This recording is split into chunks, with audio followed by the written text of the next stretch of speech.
అందరికీ శనార్థులు మహానగర్ వార్తలకి స్వాగతం। Director RGV sir మనందరికి ఎరికే కదా।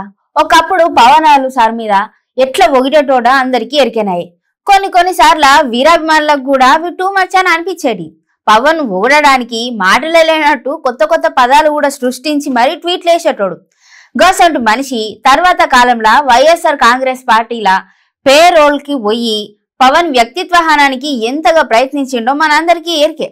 ఓ పక్క పవర్ స్టార్ వ్యూహం లాంటి సినిమాలతోని పవన్ ను కించపరిచే క్రమంలో దిగజారిపోయిన ఆర్జీవి మరో దిక్కు ఆయన స్థాయికి ఏమాత్రం తగని ట్వీట్లతోని వ్యక్తిగతంగా పతనం అయిపోయిండు। కానీ దీనివల్ల అటు వైసీపీకి కూడా ప్రయోజనం లేకుండా పోయింది, ఇటు వర్మ కూడా అధాపాతాళానికి పడిపోయిండు। గా తర్వాత రాజకీయాలకు టాటా చెప్పేసి క్రెడిబిలిటీని తిరిగి తెచ్చుకోవడానికి వర్మ ఎంతగా ట్రై చేసిండో పెద్దగా ఫలితం కూడా లేకపోయింది। గిసోంటి టైంలా వర్మ వేసిన మెగా ట్వీట్ అందరి దృష్టిని ఆకర్షించింది। గదేంది అంటే megastar Chiranjeevi power star Pawan Kalyan కలిసి సినిమా చేయాలని వర్మ కోరుకుంటున్నాడు। సోమవారం చిరంజీవి సినీ జీవితంలో 47 ఏళ్లు నిండిపోయినాయి। ఆయన మొదటి చిత్రం 1978 సెప్టెంబర్ 22నే రిలీజ్ అయింది। ఈ సందర్భంగా చిరు ఒక స్పెషల్ ట్వీట్ తోని అప్పటి జ్ఞాపకాలను గుర్తు చేసుకున్నాడు।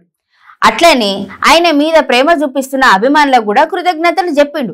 గా ట్వీట్ పైన పవన్ కూడా స్పందించుకుంటా ఆయన అన్నయ్యను ఇట్లా పొగిడిండు। ఈ రెండు ట్వీట్లను ఊటంకిచ్చుకుంటా వర్మ ఒక పోస్ట్ పెట్టిండు। చిరు పవన్ కలిసి సినిమా చేస్తే ప్రపంచంలో ఉన్న తెలుగు వాళ్ళందరికీ అది ఒక మెగా పవర్ ఫేవర్ అవుతుందని, ఇది ఈ శతాబ్దానికి మెగా పవర్ ఫిల్మ్ అవుతుందని వర్మ ఇట్లా కామెంట్స్ చేసిండు। కొన్నేళ్ల కిందట పవన్ మీద నెగిటివ్ ట్వీట్లు వేసుడు మొదలు పెట్టిన తర్వాత వర్మ మళ్ళీ పవర్ స్టార్ ను ఉద్దేశించి వేసిన పాజిటివ్ ట్వీట్ అయినందున చాలా మంది అభిమానులు ఆ దృష్టిని ఆకర్షించింది। కానీ వర్మను ఇక ఎప్పటికీ నమ్మలేమనుకుంటా ఆయన మీద చాలా మంది ఇట్లా కౌంటర్లు వేస్తున్నారు।